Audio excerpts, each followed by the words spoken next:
Ravens take out the Cowboys 28-25. Both teams are now 1-2. Lamar Jackson only threw the ball 15 times. Completed 12 of them, 182 yards, 1 touchdown. Derrick Henry, 25 carries on the ground, 151 yards. Lamar Jackson, Derrick Henry had 2 touchdowns as well. Lamar Jackson, 87 yards on the ground and a touchdown as well. Cowboys got 51 total yards rushing. Dak Prescott, this was a game I said, he win or lose, he needed to show something and drop his nuts and just man up and do whatever. He went 28 of 51, 379 yards, 2 touchdowns, no interceptions. He was sacked 3 times for 18 yards. Lamar Jackson wasn't sacked at all. Cowboys, they're so irritating to watch. They're so irritating to watch, man. And I was tweeting out Sunday when they was making a little comeback. It wasn't garbage stats, J. Cross, so shut that noise up. Because a lot of people always say, I saw a lot of people was like, oh, they started playing prevent defense. Google is free, people. NFL.com is free, people. They was in the same coverage the whole game. I don't want to hear no garbage stats. And the reason why I'm not trying to hear garbage stats, because what I was tweeting out Sunday to Cowboys fans was, don't get too hyped about this team coming back on the Ravens, because Ravens finishing the game has been an issue for the Ravens for the last 3 years. So, including against last week against Vegas. They should have won that game as well, and they couldn't finish, and Vegas just started running it up on them. So, it's not about garbage stats. It's about the Ravens, and it's not about the Cowboys figuring it out. It's about the Ravens not being able to finish games. So, Cowboys fans, if you hyped off for that, ooh, we came back and only lost by 3, don't be. So, that's more of a Ravens issue than a Cowboys issue. Jerry Jones went on the radio. It was like, we couldn't afford Derrick Henry. Well, that's because you're paying your third string quarterback $5.3 million, you dumbass. What the hell did you get Trey Lance for if you wasn't going to at least move him to number 2 and try to get rid of Cooper Rush? Why? Why did you use a 4th round draft pick on Trey Lance with no plans to play him? And he's making $5.3 million guaranteed as your third string. How dumb is that? You don't use him in different packages, like, so you can do run play options and all that, and use his feet because he can at least run the ball. You don't use him at all. So what the hell was you thinking going out to get him for no reason? And he's just going to walk this offseason. He's just going to go somewhere else. You're not trading him away. You're not even using him as trade bait. You just got him sitting on the damn roster making $5.3 million just to wear a Cowboys cap, just to wear a Cowboys hat on his head. And you talking about you can't afford Derrick Henry, another who makes $8 million, by the way. Another reason you couldn't afford Derrick Henry is because you waited to the last minute, like your dumb ass always do, Jerry Jones, and you waited until the day of the first game to pay Dak. And what, 3 days beforehand, you finally paid CD. If you would have made your moves earlier, you would have had the cap space that you have now. That's what everybody was trying to tell you. You could have been made moves. All you had to do is just re-sign your quarterback and your wide receiver that you knew you was going to keep anyway. We knew they wasn't going nowhere. So everybody's just saying, go sign them now and open up that cap space for this year so you can make other moves. Mr. All In. I don't know if you remember the last episode we did before this season started, where I said Jerry needs to clarify what All In is, because it can be anything with him. I don't know if you remember that. But I'll post that clip too. And the title of this on YouTube is Jerry Jones in the hot seat. And the reason I titled it that is because if you look at Cowboys Twitter, Cowboys fans are finally sick of it. And they on his ass right now. So, and in reality, Jerry Jones can't fire Jerry Jones. It's not going to happen, right?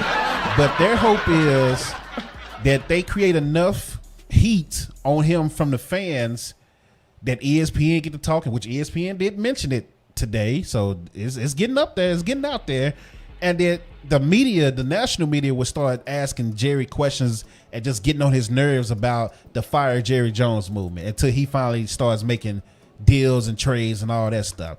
That's what the goal is for the Fire Jerry Jones movement, from what I'm getting. Because Jerry Jones, ain't nobody go fire Jerry Jones. He gotta die. He's like, yeah, or get caught with a Vince McMahon scandal or something, right?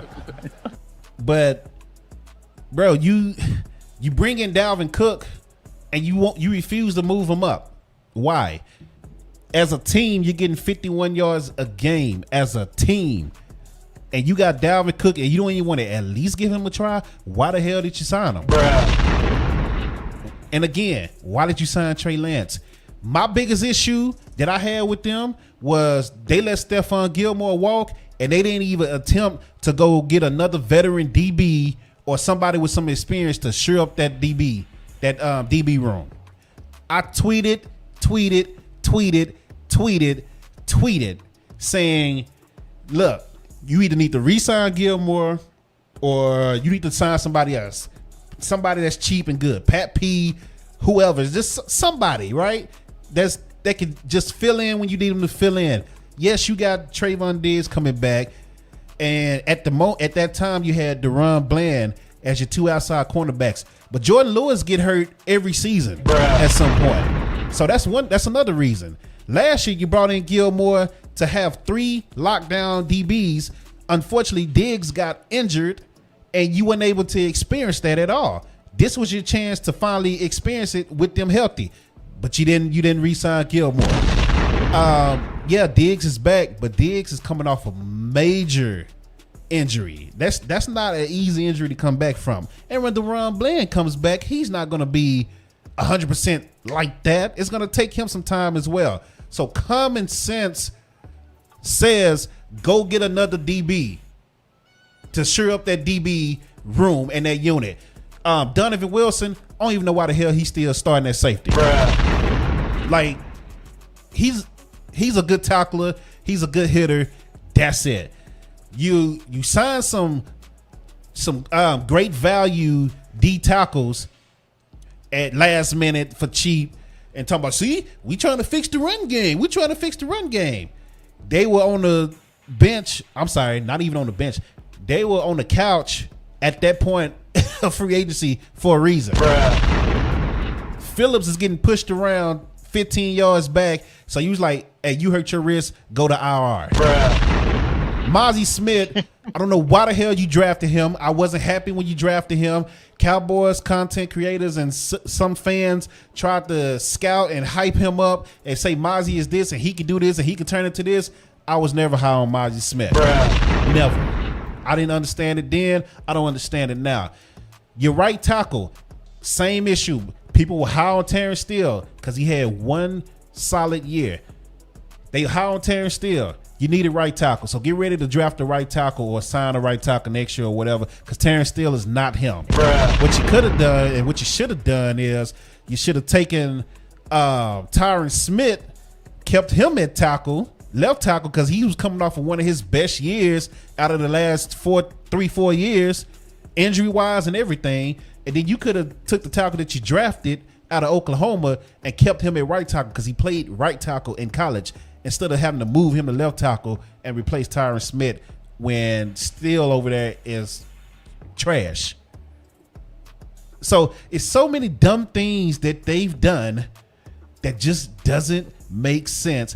And like I said, in January, I stopped caring about what they do in the regular season, but it doesn't make it any less frustrating when you just see dumb stuff.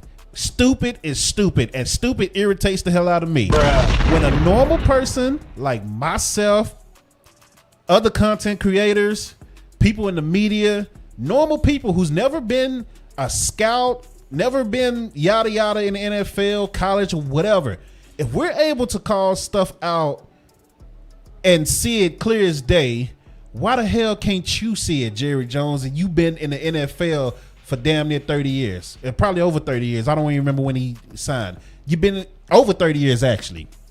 If we can see it with our regular eyes, why the hell you can't see it with your professional eyes? Or maybe you can see it and you just choose to do things your own way, which is why Cowboys fans are finally sick of you, which is why every home game is no longer a home game for the Cowboys this year. That was a home game for the Ravens. The game before that was a home game for the New Orleans Saints. Trash. They going to win tonight. That's my early prediction for week 3.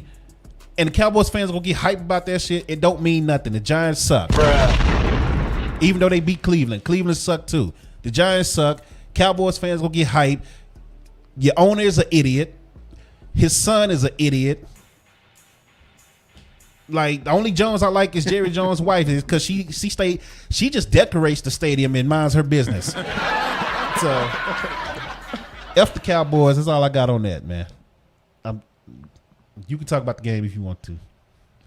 I mean, I don't really have nothing else to say. I mean, you pretty much said it.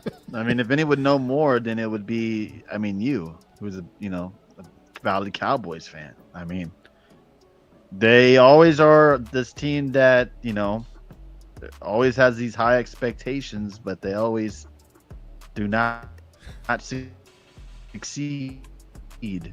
I don't know how I follow that. There's nothing to follow. I mean, he's pretty much said it all. I mean, you have a dipshit as an owner who makes horrible moves and calls and drafts. Now, the only thing is now, as a Cowboys fan, of course you want them to succeed and win a Super Bowl, that and the other. But would you rather them do bad and just start over, like fire McCarthy and see where they go from there? I low-key want them to lose tonight. I want things to get real bad. And honestly, I'm in the Travis Hunter sweepstakes. That's my mindset. I'm in the Travis Hunter sweepstakes. If you could, because just see, I'm a realistic fan. Cowboys ain't winning no damn Super Bowl this year, so I don't care about them going to making the playoffs and losing first round again. Bruh. So go ahead and lose. Get these high draft picks. Go get Travis Hunter. You put Travis Hunter on the other side of CeeDee Lamb, you might be talking about something. Go get a running back from Boise State or something. You might be talking about something next year. Like, this team can be fixed next year if you're willing to tank this year. So your quarterback sign, your number one receiver sign, your DB sign. Trade Tank Lawrence. He's on a contract year. I've been saying this for 3 years. Trade him while you still got value for him, while you can still get value for him. Brandon Cooks, go trade him right now for a younger receiver that's cheaper, since you like going cheap. Like, It's common sense to me, but obviously common sense ain't that common. Because all I see is, like, Cowboys fans want McCarthy gone so y'all can get Belichick. And they stupid too. So you replacing old fuck with old fuck. Bruh. It's like Trump and Biden going at it. Like, you just replacing old with old. But like, that's what I've been seeing. Like, they want Belichick. They want Belichick to come save the day. Belichick sucked without Tom Brady, and I was the one that was hyping Belichick up, saying that Belichick is legit. If he's going to be a defensive coordinator only, I'm fine with that, because he's still great at coaching defense. But Belichick ain't that good, bro. Like, not no more. Like, his prime is past him. Y'all need to start looking for younger coaches that fits the way the NFL is played today. Stop looking for these fossils because they got a name. It don't matter. I don't give a damn. Oh, Mike McCarthy won a Super Bowl. So what? Bill Belichick won a Super Bowl. So what? Bruh. They old as shit. Go get a 30-something-year-old guy and run with them. Stop trying to go after these old people because they got names. You're going to be in the same situation. Mike McCarthy, just to prove that point, Mike McCarthy last year started off running the same offense that he's running now, right? After the bye week, him and Dak and the offense had a meeting, and basically Dak told him, we need to go back to running. We need to run motion. We need to do this. Your offense ain't working. This whole straightforward offense, it ain't working. They switched it up. They become the number one offense last year. What does Mike McCarthy do? He goes right back to his same old ways to start this year. Because old people are stuck in their ways. No matter if they proven wrong, and he saw that his shit didn't work last year, and when he switched it up, it worked. He went right back to the same shit this year. And look how they looking right now on offense. Diamond Dave in the building. Appreciate you joining, man. Make sure you follow him